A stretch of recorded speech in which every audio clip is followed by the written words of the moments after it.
பிள்ளைகளா, எல்லாரும் திருப்பி கதை கேட்க ரெடியா வந்திருக்கிறீங்க. இன்னைக்கும் நான் உங்களுக்கு ஒரு நீதி கதை சொல்றதுக்கு நான் வந்துட்டேன். எல்லாரும் கதை கேட்க போகலாமா?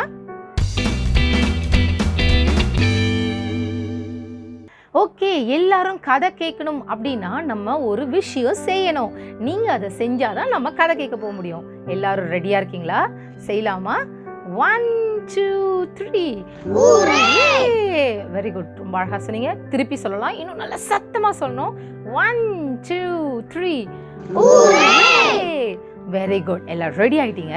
நம்ம இப்ப கதை கேட்க போலாம். ஒரு ஊர்ல ஒரு திருடன் இருந்தான். அவனுடைய வேலையே திருடுறது தான். அவன் ஒரு நாளைக்கு குறைஞ்சது 5 பேர்கிட்டையாவது திருடிடுவான். 5 ஓகே, 5 1 2 3 4 5 கரெக்டு தானே? ஓகே, 5 பேர்கிட்டையாச்சும் குறைஞ்சது ஒரு நாளில் அவன் திருடுற ஒரு ஹேபிட் வச்சுருந்தான். அன்னைக்கு அவனுக்கு யாருமே கிடைக்கல. என்ன பண்ணுறதுன்னு தெரியல, எப்படியா திருடணுமே, என்ன செய்கிறது அப்படின்னு யோசிச்சுட்டு இருக்கும்போது அப்போ அவன் கூட இருக்கிற இன்னொரு கொலிக், அவன் கூட கொலிக் யார் இருப்பா? திருடன் தான் இருப்பான். அவனும் ஒரு திருடன். அப்போ அவன் சொன்னான், சரி நான் உனக்கு ஒரு ஐடியா கொடுக்குறேன். நம்ம என்ன பண்ணலாம், நம்ம பக்கத்து ஊரில் ஒரு மடம் இருக்குது. மடம் அப்படின்னு சொன்னால் தியானம் செய்வாங்க.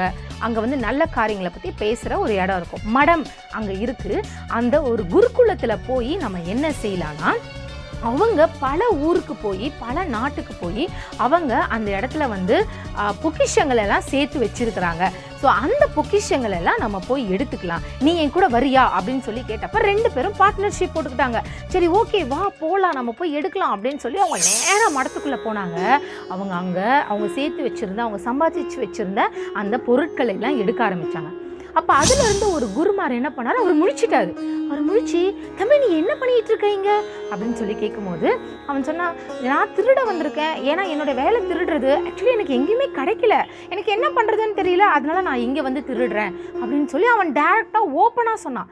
அதை கேட்ட அந்த குருக்கு இவன் எப்படி இவ்வளோ ஓப்பனாக சொல்கிறான், ரொம்ப ஆச்சரியமாக இருந்தது அவனுக்கு அந்த பதில். உடனே அவர் கேட்டார், திருடுறது தப்பு இல்லையா? நீ கஷ்டப்பட்டு சம்பாதிச்சு உன் குடும்பத்தை நீ காப்பாற்றணும், நீ இப்படி திருடுறது உனக்கு தப்பா தெரியலையா அப்படின்னு சொல்லி கேட்டார். உடனே அந்த திருடன் சொன்னா, இல்லை எனக்கு தப்பா தெரியல, இதுல எப்படி எனக்கு பங்கு வரும்? நான் திருடுறது, நான் பாவம் செய்யறது, எனக்கு இதுல எந்த பங்கும் வராது.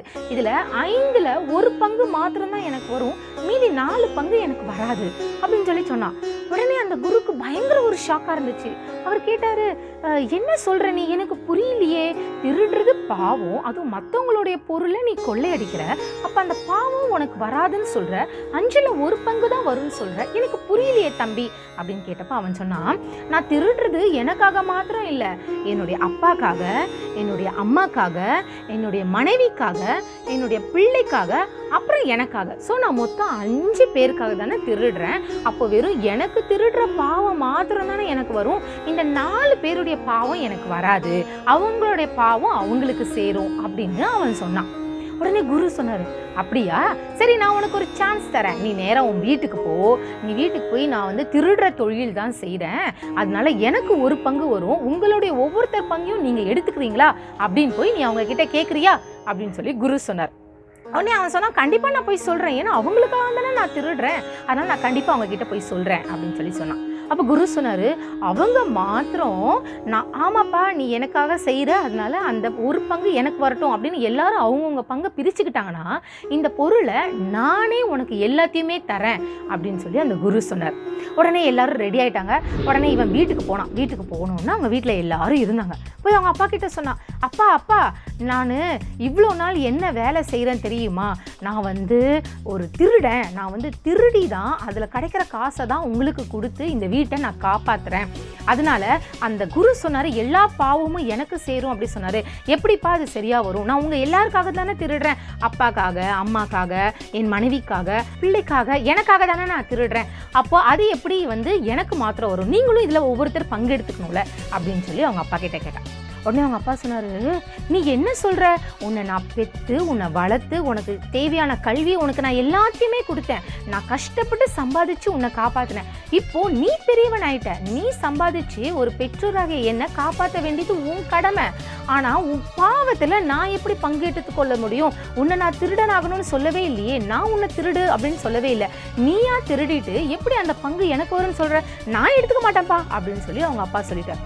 உடனே அவங்க அம்மா கிட்ட போனா, அம்மா நீங்கள் சொல்லுங்கள், நீங்களாவது உங்களுடைய பங்கு, உங்கள் பாவத்தினோட பங்கை நீங்கள் எடுத்துக்கிட்டீங்களா அப்படின்னு கேட்டப்ப அம்மா சொன்னாங்க, என்ன தம்பி நீ இப்படி சொல்கிற, உனக்கு நான் பால் கொடுத்து, உனக்கு நான் வந்து சாப்பாடு ஊட்டி விட்டு, உன்னை கஷ்டப்பட்டு நான் வளர்த்து, அம்மாவை பார்த்துக்க வேண்டியது உன்னுடைய கடமை, அதனால இதுவும் பாவத்தில் நான் பங்கு எடுத்துக்கொள்ள மாட்டேன் அப்படின்னு சொல்லி அம்மாவும் சொல்லிட்டாங்க. எனக்கு ரொம்ப கஷ்டமாக இருந்துச்சு. அப்பா முடிஞ்சிடுச்சு, அம்மா முடிஞ்சிடுச்சு, இப்போ அடுத்து தான் மனைவி கிட்ட போனான். நீ ஆச்சு எனக்கு வந்து உதவி செய்றியா, நீ வந்து உனக்கும் தானே நான் கஷ்டப்பட்டு சம்பாதிச்சு கொடுக்குறேன், அப்போ எல்லா பாவமும் எனக்கு மாத்திரம் வருமா, நீ ஒரு பங்கு, உன் பாவத்தோட பங்கு நீ எடுத்துக்கிறியா அப்படின்னு சொல்லி கேட்டப்ப அவங்களுக்கு ரொம்ப கோவம் வந்துச்சு. அவங்க சொன்னாங்க, நீ தானே என்னை வச்சு பாதுகாத்துக்கணும், நீ வந்து என்னை வச்சு பாதுகாத்துக்கிறது உன் கடமை, உன் பாவத்தில் போய் என்னை பங்கு எடுத்துக்க சொல்கிற, அதெல்லாம் என்னால் முடியாது அப்படின்னு சொல்லி அவங்களும் சொல்லிட்டாங்க. அவருக்கு ரொம்ப கஷ்டமாயிடுச்சு. உடனே அடுத்தது மீதி இருக்கிற ஒரே ஒரு ஆள் அவருடைய பையன். ஏன்னா அப்பா முடிஞ்சிடுச்சு, அம்மா முடிஞ்சிடுச்சு, மனைவி முடிஞ்சிடுச்சு, அடுத்து இருக்கிறது ஒரே ஒரு ஆள் அவருடைய மகன். அதனால அவர் போய் நேராக அவருடைய மகன் கிட்ட கேட்டார், என்னுடைய அப்பா எடுத்துக்கொள்ள மாட்டேன்னு சொல்லிட்டாங்க, என்னுடைய அம்மாவும் அந்த பாவத்தில் பங்கு எடுத்துக்கொள்ள மாட்டேன்னு சொல்லிட்டாங்க, மனைவியும் எடுத்துக்கொள்ள மாட்டேன்னு சொல்லிட்டாங்க, தம்பி நீயாச்சு அந்த பாவத்தில் எடுத்துக்கிறியாப்பா அப்படின்னு சொல்லி கேட்டாங்க. உடனே அந்த தம்பி சொன்னா, அப்பா எப்படிப்பா, தாத்தா பாட்டி அம்மா யாருமே எடுத்துக்கல, நான் மட்டும் எப்படி எடுத்துக்கொள்ள முடியும், எனக்கு பயமா இருக்கு, நான் எடுத்துக்கொள்ள மாட்டேன் அப்படின்னு சொல்லி சொன்னான். எல்லாரும் சொன்னதுக்கு அப்புறம் அவனுக்கு பயங்கர கோவம் வந்துருச்சு. அவன் அவன் ரொம்ப ஃபீல் பண்ணான். உடனே அவன் சொன்னான், எனக்கு யாருமே தேவையில்லை, நான் உங்களுக்காக தானே இவ்வளோ நாள் கஷ்டப்பட்டு இவ்வளோ வேலைகள் செஞ்சு இவ்வளோ கஷ்டப்பட்டு சம்பாதிச்சு எல்லாருக்காகவும் நான் உங்களுக்காக தானே கஷ்டப்பட்டு செஞ்சேன், நீங்கள் எல்லாரும் இப்படி சொன்னப்ப நீங்கள் யாருமே எனக்கு தேவையில்லை, நான் வீட்டை விட்டு போகிறேன், நான் வெளியூருக்கு போகிறேன், நான் என்ன மாத்திரம் பாதுகாத்து கொள்ள போகிறேன், இனிமேல் உங்களுக்காக நான் எதையும் செய்ய மாட்டேன் அப்படின்னு சொல்லி அவன் வந்து ஊரை விட்டு போய் அவன் வேற ஊருக்கு போய் அவன் என்ன செய்ய ஆரம்பிச்சான்னா, சம்பாதிச்ச எல்லா பணத்தையும் மற்றவங்களுக்கு செலவழிக்க ஆரம்பித்தான். இனிமேல் என் வீட்டுக்கு நான் கஷ்டப்பட்டு எல்லாம் செஞ்சேன், ஆனால் யாருமே எனக்கு வந்து பாவம் வரும்போது பங்கெடுத்துக்குள்ள விருப்பப்படலை, அதனால நான் இனிமேல் அவங்களுக்கு செய்ய போகிறதில்ல, இனிமேல் நான் ஊரில் இருக்கிற எல்லாருக்கும் செய்ய போகிறேன்னு சொல்லி எல்லாருக்கும் அப்படியே வாரி வழங்கி எல்லாருக்கும் கொடுத்துக்கிட்டு இருந்தாங்க. ஒரு 20 வருஷம் 25 வருஷம் ஆச்சு. ஒரு 20-25 வருஷம் கழிச்சு, சரி நம்ம ஊருக்கு போய் பார்ப்போம், அப்பா அம்மா பையன்லாம் எப்படி இருக்கிறாங்க அப்படின்னு சொல்லி போய் பார்க்கலாம் அப்படின்னு சொல்லி ஊருக்கு போனான். ஊருக்கு போகும்போது அவங்க எல்லாம் செல்வ செழிப்பாக இருந்தாங்க, ரொம்ப சூப்பராக இருந்தாங்க.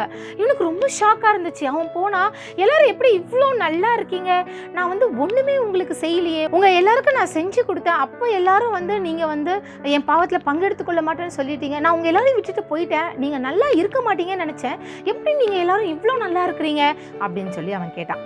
அப்போது அவங்க அப்பா சொன்னாங்க, இல்லை தம்பி, நீ வந்து எல்லாருக்கும் நல்லது செய்ய போனல, அப்போது இங்கே இருக்கிறவங்க எல்லாரும் நல்லது செய்கிறவனோட குடும்பம் கெட்டு போயிடக்கூடாது அப்படின்னு சொல்லி எங்களை எல்லாரும் தாங்கினாங்க, எங்களை எல்லாருக்கும் உதவி செஞ்சாங்க, உன் மகனுக்கு ஒரு நல்ல வேலை வாங்கி கொடுத்தாங்க அப்படின்னு சொல்லி சொன்னாங்க.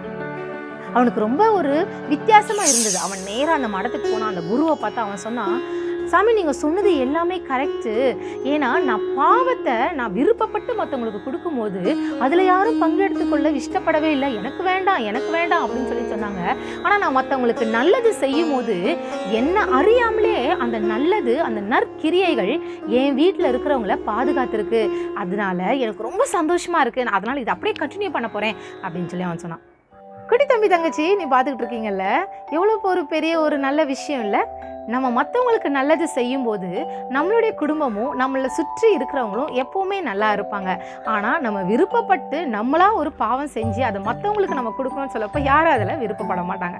எப்போவும் நல்லதே செய்யுங்க, அது உங்களையும் பாதுகாக்கும், உங்கள் வீட்டில் இருக்கிறவங்களையும் பாதுகாக்கும். அடுத்த நீதி கதையோடு உங்களை நான் பார்க்குறேன். பாய்.